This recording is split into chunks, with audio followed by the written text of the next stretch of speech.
Tasty tasty cool cool. Tasty tasty cool কুল।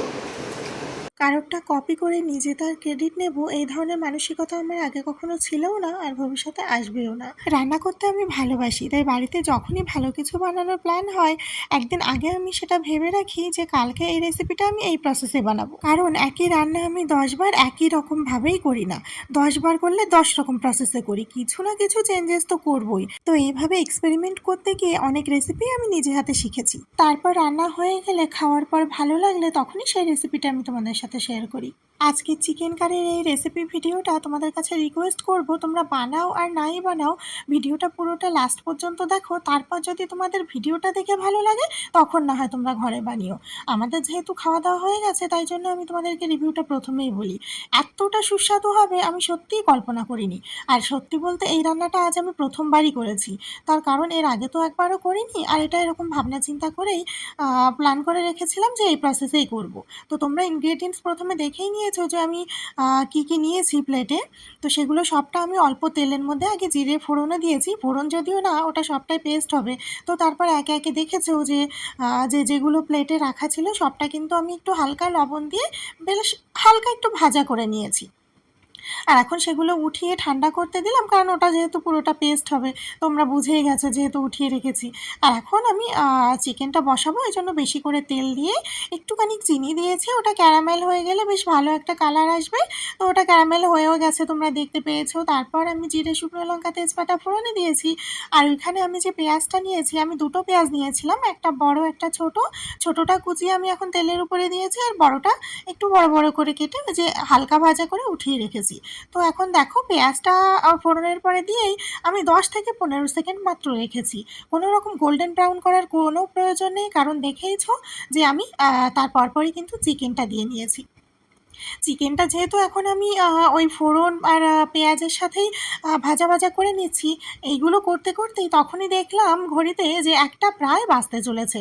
তো ভাবলাম না, এখন আলাদা করে আলু ভাজতে গেলে অনেক সময় লেগে যাবে, আর এতে করে আমার রান্না লেট পড়ে গেলে বরমাসের কাছে খুব বকুনি খাবো। সেই কারণে আজকে আর আলু ভাজার টাইম পাইনি বলে চিকেনের সাথে আমি একসাথে বসিয়ে দিয়েছি। ওদিকে চিকেনটা লো আছে ভাজা হতে থাক, আর আমি এদিকে মশলাটা পেস্ট করে নিই, কারণ এর মধ্যে দিয়ে মশলাটাও ঠান্ডা হয়ে এসেছে। তোমাদেরকে দেখাতে পারিনি, আমি নিয়েছি ওখানে 1 চামচ জিরে গুঁড়ো, আর আদাটা যেহেতু আমার আলাদা বাটা থাকে তো ওখানে ছোট্ট একটা চামচ বলে আমি 2-3 চামচ দিয়েছি। এটা পরিমাণ বুঝেই দেবে। আর যে সমস্ত মশলা আমার প্রথমে ভাজা ছিল, হালকা ভাজা, তো সেই সবটা একবারে দিয়ে বেশ ভালো করে পেস্ট করে নিয়েছি। আর এদিকে তো আমার হালকা আছে চিকেন আলুটা বেশ ভাজা ভাজা হচ্ছিল, তো অনেকবার মাঝখানে আমি মশলা পেস্ট করতে করতে নাড়িয়ে চাড়িয়ে দিয়েছি। তো দেখলাম না, এবার তো ভাজা হয়ে গেছে, আর এবার ভাজা মশলাটা আমি দিয়েই দিই। আর যেহেতু মশলাটা ভাজাই ছিল প্রথম থেকে, অতএব বেশিক্ষণ সময় ধরে যে কষাতে হবে তা কিন্তু নয়, যেহেতু মশলাটা ভাজা ছিল প্রথমে, সেই জন্য খুব বেশি সময় কষানোর কোনো প্রয়োজন নেই। তো তারপরে এইভাবে নাড়িয়ে চাড়িয়ে কষাতে কষাতে আমার এখন মনে হলো যে এবার আমার হলুদ দেওয়ার সময় এসেছে, কারণ হলুদ আমি কখনোই প্রথমে দিই না, এতে করে তলায় লেগে যায় আর নাড়াচাড়া করতে খুব অসুবিধা হয়। তাছাড়া স্বাদটাই চেঞ্জ হয়ে যায় একবার তলায় লেগে গেলে। তো হলুদটা আমি এরকম সমস্ত রান্নায় শেষের দিকেই দিই। তো তারপরে হলুদটা দেওয়ার পরে আরও একটু নাড়িয়ে চাড়িয়ে নিয়েছি, নাহলে আবার একটা হলুদের গন্ধ থেকে যেতে পারে। তারপর যখন দেখলাম যে পুরোপুরি রেডি হয়ে গেছে কষানো, এখন জল দেওয়া যাবে। পরিমাণ মতো জল একটু উষ্ণ গরম করে ফুটিয়ে নিয়ে এখন দিয়ে দিয়েছি। দিয়ে তো এবার একটু মিডিয়াম আছে বেশ ফুটিয়ে নেব, যখন দেখব যে মোটামুটি রেডি হয়ে এসেছে। আর এখন আমি গুঁড়ো মশলা এটা দিয়েছি, একটুখানি গরম মশলা, শাহি গরম মশলা আমার হোমমেড ঘরেই বানানো থাকে, আর একটুখানি গোলমরিচ গুঁড়ো দিয়েছি। আমার মনে হলো ঝালটা একটু কম রয়েছে, তো সেই কারণে আমি গোলমরিচ গুঁড়োটা দিয়েছি। তোমরা চাইলে দিতে পারো, না হলে নাও বা দিতে পারো। তো তারপরে সব কিছু দিয়ে আঁচটা বন্ধ করে কিছু সময় অফ রেখেছি। আর এখন দেখো চিকেনটা কতটা সুন্দর লাগছে, দেখতে যতটা না ভালো লাগছে খেতে জাস্ট অসাধারণ হয়েছে। রুটি, লুচি, নান, পরোটা এগুলোর সাথে জাস্ট জমে যাবে।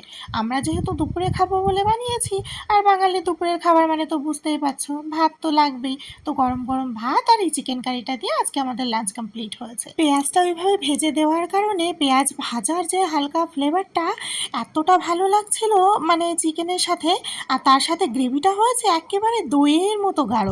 মানে কি বলবো, এরকম গ্রেভিযুক্ত চিকেন এর আগে আমি নিজেও কখনো বানাইনি আর কোথাও খাইও নি। তোমরা জাস্ট একবার বানিয়ে দেখো কেমন লাগে। এখন তোমরা মণ্ডল মশাই থেকে রিভিউটা শুনে নাও।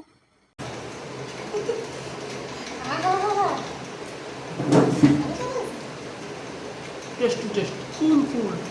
টেস্টি টেস্টি কুল কুল।